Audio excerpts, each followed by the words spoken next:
নবীজি সাল্লাল্লাহু আলাইহি ওয়াসাল্লাম বলেছেন, ওই জাতি কখনো সফল হবে না যারা নিজেদের শাসনভার কোনো নারীর হাতে অর্পণ করে। আধুনিককালে যদিও কিছু কিছু তথাকথিত ইসলামিক স্কলার কিংবা ইসলামিক অ্যাক্টিভিস্ট বা ইসলামী রাজনীতিবিদ তাদেরকে দেখা যাচ্ছে যে তারা এই জিনিসটাকে স্বীকার করেন না।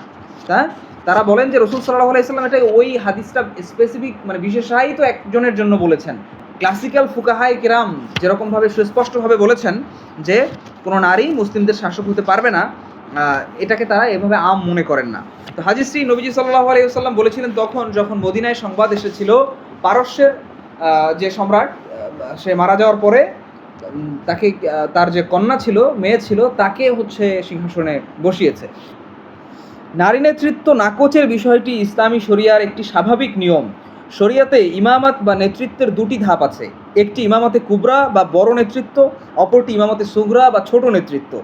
ইমামাতে কুবরা হলো রাষ্ট্রের শাসন কার্য পরিচালনার দায়িত্ব, আর ইমামাতে সুগরা হলো স্বাভাবিক নামাজ, জুমার নামাজ ও ঈদের নামাজের ইমামতি। এ ব্যাপারে সকল ফকিহগণ একমত যে ইমামতে সুগরা বা নামাজের ইমামতি মহিলারা করতে পারবে না, মানে এ বিষয়ে ফকিহদের মধ্যে কোনো ইখতিলাফই নাই। যেখানে ছোট ইমামতির দায়িত্ব মহিলাদেরকে দেওয়া হবে না, সেহেতু ইমামতে কুবরা যেটা বড় ইমামতি যেটা সেটা দেওয়া লজিক্যালি তো আসে না। মানে ওইটার ব্যাপারে আধুনিক যুগে যে বললাম কিছু ইখতিলাফ করে কেউ কেউ, তো সেই ইখতিলাফটা তো আসলে টিকে না। আপনি যখন ফিকহের দৃষ্টিকোণ থেকে চিন্তা করবেন তখন ছোট যেটা সেটাতেই যদি আটকে যায় তাহলে বড়টার দায়িত্ব সে কীভাবে পাবে। তো হযরত আবু বকর রাদিয়াল্লাহু আনহু বর্ণনা করেন, নবীজি সাল্লাল্লাহু আলাইহি ওয়াসাল্লাম একবার কোথাও সেনাদল প্রেরণ করলেন। সেখান থেকে এক ব্যক্তি বিজয়ের সুসংবাদ নিয়ে এলে তিনি সিজদায় লুটিয়ে পড়লেন।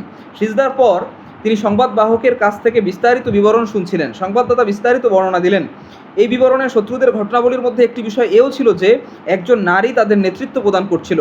রাসূল সাল্লাল্লাহু আলাইহি ওয়াসাল্লাম এই কথা শুনে বললেন, পুরুষরা যখন নারীদের আনুগত্য করা শুরু করবে তখন তারা ধ্বংস হয়ে যাবে। আন্দালুসের বিখ্যাত আলিম ইমাম ইবনু হাজম রাহিমাহুল্লাহ মারাতিবুল ইজমা নামক গ্রন্থে একটি গ্রন্থ রচনা করেছেন। এতে তিনি সেসব মাসালা সংকলন করেছেন যেগুলোর ব্যাপারে আলিমদের ইজমা হয়েছে। সেখানে তিনি স্পষ্ট লিখেছেন যে সকল আলিম এ ব্যাপারে একমত যে কোনো নারীর জন্য রাষ্ট্রপ্রধান হওয়া জায়েজ নয়। মানে এই বিষয়ে প্রাচীনকালের উলামায়ে কেরাম যারা ছিলেন, প্রথম যুগের উলামায়ে কেরাম যারা ছিলেন, তাদের মধ্যে ইজমা ছিল যে নারীদের জন্য রাষ্ট্রপ্রধান হওয়া জায়েজ নয়। সুতরাং আজকের যুগে এসে যারা এটা নিয়ে ইখতিলাফ করার চেষ্টা করে এবং তারা ওই যে সাবার রানী বিলকিসের উদাহরণ টেনেও বোঝানোর চেষ্টা করেন যে তার ব্যাপারে তো কোরআনে পজিটিভলি উল্লেখ করা হয়েছে, কোরআনে তো তাকে নেগেটিভলি বলা হয়নি কিংবা তাকে তিরস্কার করা হয়নি। তো এইগুলো দিয়ে যারা বোঝানোর চেষ্টা করেন যে ইসলামে বিষয়টার সুযোগ আছে, তো তারা আসলে সম্পূর্ণ মন গড়া ব্যাখ্যা এবং এমন ব্যাখ্যা তারা দিচ্ছেন যেটা ইসলামের ক্লাসিক্যাল যুগের ফুকাহায়ে কেরাম আর উলামায়ে কেরাম কেউ যেই ব্যাখ্যা দেননি।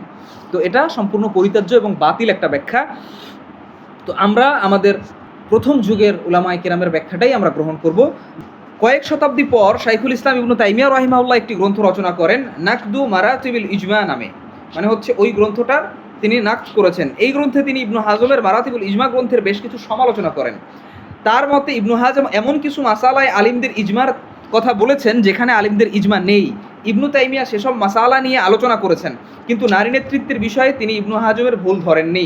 মানে এটা আরও একটা প্রমাণ, খুবই চমৎকার একটা বিষয় যে মারাতিবুল ইজমা গ্রন্থে ইবনু হাজম রাহিমাহুল্লাহ এমন কিছু বিষয়ের ব্যাপারেও ইজমার দাবি করেছেন যেগুলোর ব্যাপারে আসলে ইজমা ছিল না। এবং ওনার এই ভুলগুলো বা ওনার ভুল বলবো না, বা ওনার এই মতামতগুলোর সমালোচনা কি করেছেন ইবনু তাইমিয়া রাহিমাহুল্লাহ, কিন্তু সেখানেও তিনি নারী নেতৃত্বের বিষয়টাকে ভুল বলেননি বা এটার ইজমার বিষয়টাতে উনি আপত্তি তোলেননি।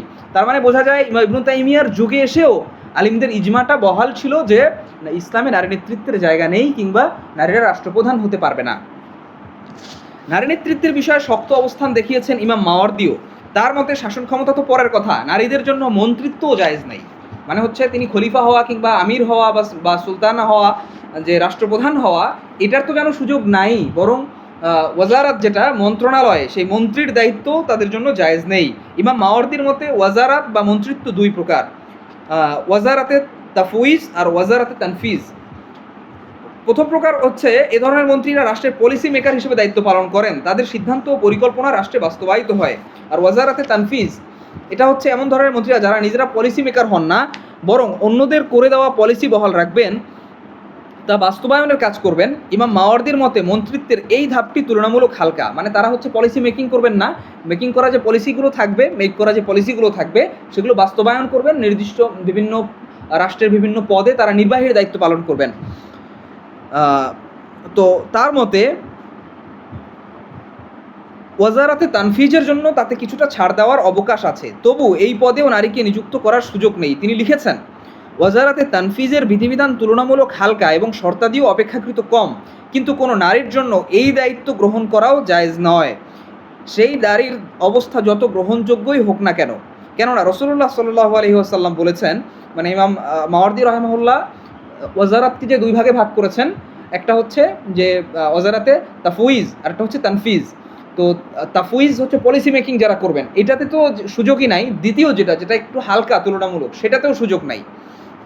এবং সেই যে সুযোগ নাই তিনি বলেছেন, এটা কি ওই হাদিসের আলোকেই বলেছেন যেখানে রাসূলুল্লাহ সাল্লাল্লাহু আলাইহি ওয়াসাল্লাম বলেছেন, যে জাতি তাদের শাসন সংক্রান্ত বিষয়গুলো কোনো নারীর উপর সুপর্দ করে তারা সফলকাম হতে পারবে না। এ ধরনের মন্ত্রিত্বের জন্য কোনো পরিপক্ক সিদ্ধান্ত ও সুদৃঢ় অবিচলতা দরকার, তা নারী জাতির মধ্যে কম পাওয়া যায়। তাছাড়া মন্ত্রিত্বের ফরজ দায়িত্ব আঞ্জাম দেওয়ার জন্য তাকে সর্বসাধারণ ও জনতার সামনে প্রকাশ্যে এমনভাবে আসতে হয় যা নারীদের জন্য সারয়িভাবে নিষিদ্ধ। মানে এটা তাদেরকে বঞ্চিত করা হয়েছে বিষয়টা এমন না, বরং তাদের জন্য যে পর্দা এবং তাদের ইজ্জত আবরু রক্ষা করা, সম্ভ্রম রক্ষা করা, সম্ভ্রান্ত যে একটা অবস্থান নারীদের থাকবে, সেই সম্ভ্রান্ত অবস্থান থেকে তাদেরকে মানুষের সাথে মিশতে হবে, মানুষের সাথে ইন্টারাকশানে যেতে হবে, এই জিনিসটার খেলাফ হবে বিধায় এটা তাদের জন্য জায়েজ নয়। এবং এটা একটা কারণ, আর বাকি মৌলিকভাবে তো এটা বলাই হয়েছে যে এটা আল্লাহ তাআলা তাদেরকে এটার জন্য উপযুক্ত মনে করেননি, বা এটা আল্লাহ তাআলা তাদেরকে এই দায়িত্ব দেননি। তো এরপরে খলিফার আরও কিছু বৈশিষ্ট্য আছে, আমরা ইনশাআল্লাহ সেগুলো ধাপে ধাপে জানবো। আজকে যেহেতু নারী নেতৃত্ব বা নারীদের রাষ্ট্রপ্রধান হওয়া যাবে কিনা এই বিষয়টা ছিল, এই জন্য একটু আলোচনা লম্বা হয়ে গেছে। ইনশাআল্লাহ আমরা পরবর্তীতে পিছনের এগুলো রিকল করে আমরা পুনরায় আবার সামনে খলিফার আর কী কী বৈশিষ্ট্য আছে, একজন খলিফা হওয়ার জন্য কী কী বৈশিষ্ট্য জরুরি, সেই জিনিসগুলো আমরা ইনশাআল্লাহ আমরা জানবো। আসসালামু আলাইকুম ওয়া রাহমাতুল্লাহ।